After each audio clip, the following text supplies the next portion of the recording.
ഈ തെരഞ്ഞെടുപ്പ് UDF കൊണ്ടുപോയി. സംസ്ഥാനം മൊത്തം കൈപിടിച്ച് തിരിഞ്ഞപ്പോൾ തെരഞ്ഞെടുപ്പിൽ ഒട്ടാകെ കണ്ടത് UDFനുള്ള പിന്തുണയേക്കാൾ ഇടതു ഭരണത്തിനെതിരായ വികാരമായിരുന്നു.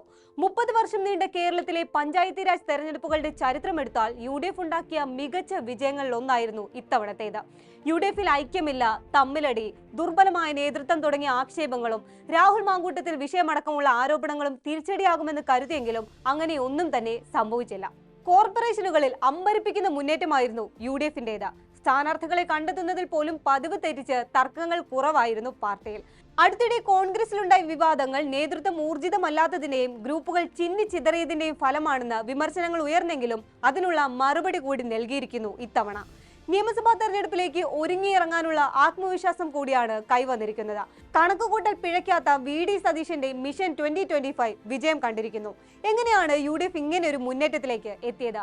2020 തദ്ദേശ തെരഞ്ഞെടുപ്പ് ഫലം ചേർത്ത് വെച്ചുകൊണ്ട് തന്നെ ഇത്തവണത്തെ UDF നേട്ടങ്ങൾ പരിശോധിക്കാം. സ്വാഗതം ഇൻഡെപ്തിലേക്ക്.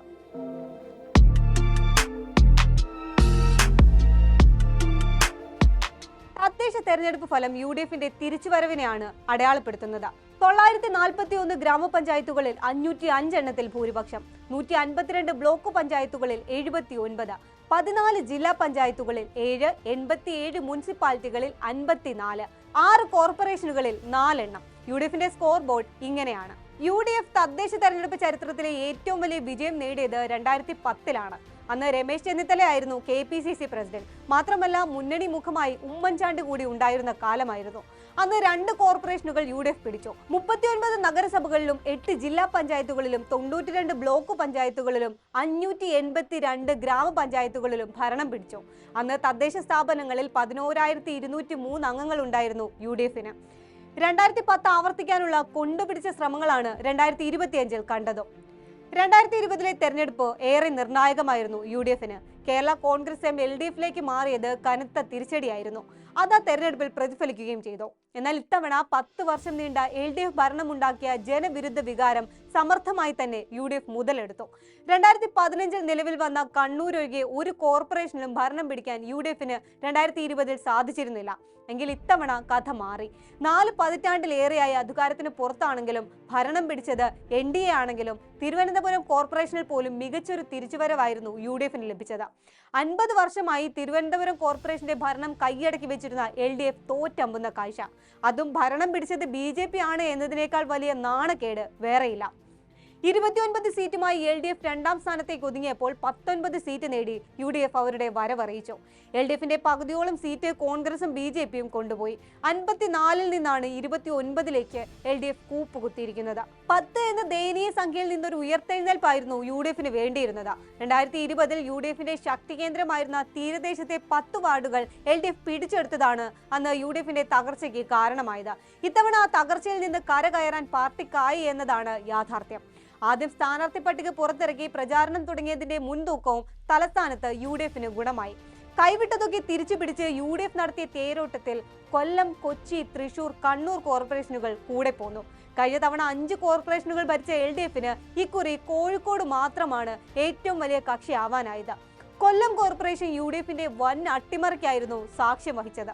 2020-ൽ 9 കൗൺസിലർമാർ മാത്രമുണ്ടായിരുന്ന UDF ഇത്തവണ ഒത്തൊരുമയോടെയാണ് കൊല്ലത്ത് മത്സരിക്കാനിറങ്ങിയത്. തീരദേശ ന്യൂനപക്ഷ മേഖലകളിൽ നിന്ന് മികച്ച പിന്തുണയും പാർട്ടിക്കുണ്ടായി. ഒരു മുന്നണിക്കും കേവല ഭൂരിപക്ഷം നേടാനായില്ല എങ്കിലും 27 സീറ്റുമായി UDF ഏറ്റവും വലിയ കക്ഷിയായി. കൊല്ലത്ത് 13 സീറ്റുകൾ കൂടുതൽ നേടി കോൺഗ്രസ് ഭരണം ഉറപ്പിക്കുകയും ചെയ്തു. ഇടതുപക്ഷം ഏറെ പ്രതീക്ഷയോടെ കണ്ണുവെച്ചിരുന്ന തൃശൂരും UDF എങ്ങെടുത്തു. CPM-ഉം BJP-യും ഒക്കെ പ്രഖ്യാപിക്കുന്നതിന് മുൻപ് തന്നെ കോർപ്പറേഷനിലേക്ക് സ്ഥാനാർത്ഥികളെ പ്രഖ്യാപിച്ചിരുന്നു പാർട്ടി. ഒരുപടി മുന്നേ എറിഞ്ഞത് ഉന്നം കണ്ടെന്ന് വേണം പറയാൻ. കൊച്ചിയിൽ 15, തൃശൂർ 9 എന്നിങ്ങനെ സീറ്റ് നില കൂടി. കണ്ണൂരിലും അധിക സീറ്റ് പിടിച്ച് മുന്നേറ്റത്തിന് ആക്കം കൂട്ടി. 2020-ൽ എറണാകുളം, വയനാട്, മലപ്പുറം ജില്ലാ പഞ്ചായത്തുകൾ മാത്രമായിരുന്നു UDFന് കിട്ടിയത്. ഇതിൽ വയനാട് അന്ന് ഭാഗ്യം തുണച്ചതുകൊണ്ട് മാത്രം കൈവന്നതുമായിരുന്നു. ഇത്തവണ കോഴിക്കോട്, ഇടുക്കി, കോട്ടയം, പത്തനംതിട്ട എന്നീ ജില്ലാ പഞ്ചായത്തുകൾ കൂടി പിടിക്കാൻ UDFന് കഴിഞ്ഞു എന്നത് ചെറിയൊരു നേട്ടമല്ല. ജില്ലാ പഞ്ചായത്തിൽ ഇരു മുന്നണികളും ഒപ്പത്തിനൊപ്പം എത്തി. UDFന് ഇത്തവണ 79 ബ്ലോക്ക് പഞ്ചായത്തുകളാണ് ലഭിച്ചത്. അതിൽ 39 അധിക സീറ്റുകൾ.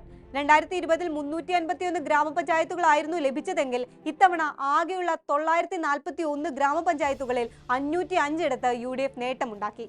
ഗ്രാമപഞ്ചായത്തിൽ 367 ഇടത്തും ബ്ലോക്ക് പഞ്ചായത്തിൽ 75, ജില്ലാ പഞ്ചായത്തിൽ 7, മുനിസിപ്പാലിറ്റി 40, കോർപ്പറേഷൻ 3 എന്നിങ്ങനെയും ഒറ്റയ്ക്ക് ഭരിക്കാനുള്ള ഭൂരിപക്ഷം UDF നേടിയിട്ടുണ്ട്. രാഹുൽ മാങ്കൂട്ടത്തിൽ ജയിച്ച പാലക്കാട്ടെ മുനിസിപ്പാലിറ്റിയിൽ UDF നേട്ടമുണ്ടാക്കിയെന്നതും ഇതിൽ എടുത്തു പറയേണ്ട കാര്യമാണ്.